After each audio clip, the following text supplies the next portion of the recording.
ప్రపంచంలో అత్యంత విలాసవంతమైన కారు ఏది అని ఎవరిని అడిగినా చెప్పే మొదటి పేరు రోల్స్ రాయ్స్. ఇది కేవలం ఒక కారు మాత్రమే కాదు, ఒక స్టేటస్ సింబల్. కోట్లాది రూపాయల విలువ చేసే ఈ కారును కొనడం అందరి వల్ల కాదు. కానీ ఈ రాజసం వెనుక ఉన్న కథ మీకు తెలుసా?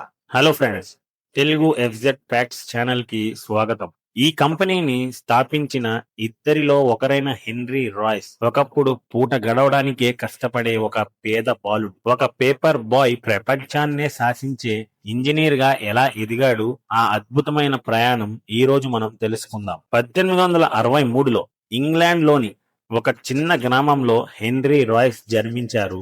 ఆయన తండ్రి ఒక చిన్న పిండి మిల్లు నడిపేవారు, కానీ అది నష్టాల్లో ఉండేది.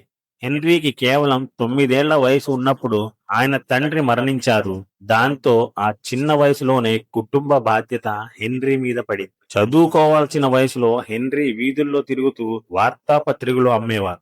ఆ తర్వాత పోస్ట్ ఆఫీస్ లో టెలిగ్రామ్ డెలివరీ బాయ్ గా పనిచేశారు. ఆయనకు స్కూల్ కు వెళ్లి చదువుకునే అవకాశం కేవలం ఒక్క ఏడాది మాత్రమే దొరికింది. కానీ ఆయనలో ఒక గొప్ప లక్షణం ఉండేది. ఏ వస్తువును చూసినా అది ఎలా పనిచేస్తుంది అని నిశితంగా గమనించేవారు. హెన్రీకి 14 ఏళ్లు ఉన్నప్పుడు ఆయన మేనత్త ఆర్థిక సాయంతో ఒక రైల్వే వర్క్ షాప్ లో అప్రెంటిస్ గా చేరారు. అక్కడ యంత్రాలతో పనిచేయటం ఆయనకు చాలా ఇష్టం. డబ్బులు లేకపోయినా రాత్రిపూట కొవ్వొత్తి వెలుగులో కూర్చొని స్వయంగా గణితం, సైన్స్ పుస్తకాలు చదువుకునేవారు.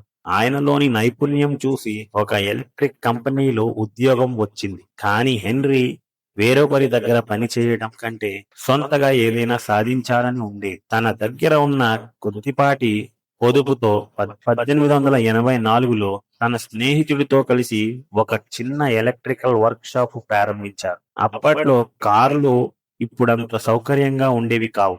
హెన్రీ రాయ్స్ తన కోసం ఒక సెకండ్ హ్యాండ్ ఫ్రెంచ్ కారును కొన్నారు. కానీ అది సరిగ్గా పనిచేయకపోవడం, విపరీతమైన శబ్దం రావడం ఆయనకు నచ్చలేదు. నేను దీనికంటే మెరుగైన కారును తయారు చేయగలను అని ఆయన ఫిక్స్ అయ్యారు.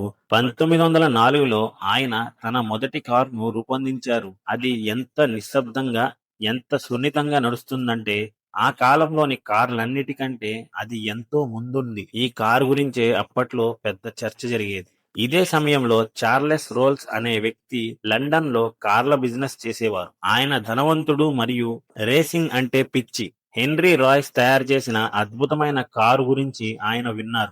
మే 4, 1904న మాంచెస్టర్ లోని ఒక హోటల్లో కలుసుకున్నారు. హెన్రీ కారును చూసిన చార్లెస్ షాక్ అయ్యారు. ఇంత పర్ఫెక్ట్ కారును నేను ఎక్కడా చూడలేదు అని అప్పుడే ఒక ఒప్పందం కుదుర్చున్నారు. హెన్రీ రాయ్స్ కార్లను డిజైన్ చేసి తయారు చేశారు. చార్లెస్ రోల్స్ ఆ కార్ను మార్కెటింగ్ చేసి అమ్ముతారు. అలా పుట్టిందే Rolls Royce brand. Henry Royce ఓ పర్ఫెక్షనిస్ట్. చిన్న తప్పు ఉన్నా ఆయన అస్సలు ఒప్పుకునేవారు కాదు. ఒకసారి ఆయన అనారోగ్యంతో మంచం పట్టినా సరే తన ఇంటి గోడల మీద ఇంజన్ డిజైన్లు గీస్తూ ఉండేవారు. ఏ పని చేసినా సరిగ్గా చెయ్యాలి, లేకపోతే చెయ్యకూడదు అనేది ఆయన సిద్ధాంతం. ఆయన నిరంతర శ్రమ వల్ల సిల్వర్ గోస్ట్ లాంటి కార్లు తయారయ్యాయి. ఇవి ప్రపంచంలోనే అత్యుత్తమ కార్లుగా గుర్తింపు పొందాయి. బ్రిటిష్ ప్రభుత్వం ఆయనకు సర్ అనే బిరుదుతో గౌరవించింది. చూశారుగా, తినడానికి తిండి లేక, స్కూల్ కు వెళ్లే అవకాశం లేక, వీధుల్లో పేపర్లు అమ్మిన ఒక సామాన్య బాలుడు తనలోని పట్టుదల, ఇంజనీరింగ్ మీద ఉన్న ప్రేమతో ఒక అద్భుత సామ్రాజ్యాన్ని నిర్మించాడు. రోల్స్ రాయ్స్ కారు విలువ కేవలం అందులో ఉండే లగ్జరీ మాత్రమే కాదు, దాని వెనుక ఉన్న ఒక పేద బాలుడి శ్రమ మరియు పర్ఫెక్షన్. మీ పరిస్థితి ఎలా ఉన్నా సరే, మీ పని మీద మీకు నమ్మకం ఉంటే మీరు ప్రపంచాన్ని గెలవగలరు అని హెన్రీ రాయ్స్ నిరూపించారు.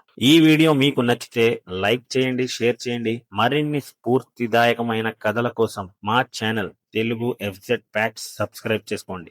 ఈ స్క్రిప్ట్ ఎలా ఉందో కింద కామెంట్ చేయండి. వీడియో మీకు నచ్చితే లైక్ చేయండి, మీ స్నేహితులకు షేర్ చేయండి. మర్చిపోకుండా మరిన్ని ఆసక్తికరమైన విషయాల కోసం తెలుగు ఎఫ్జెడ్ ఫ్యాక్ట్స్ ఛానల్ ని సబ్స్క్రైబ్ చేసుకోండి.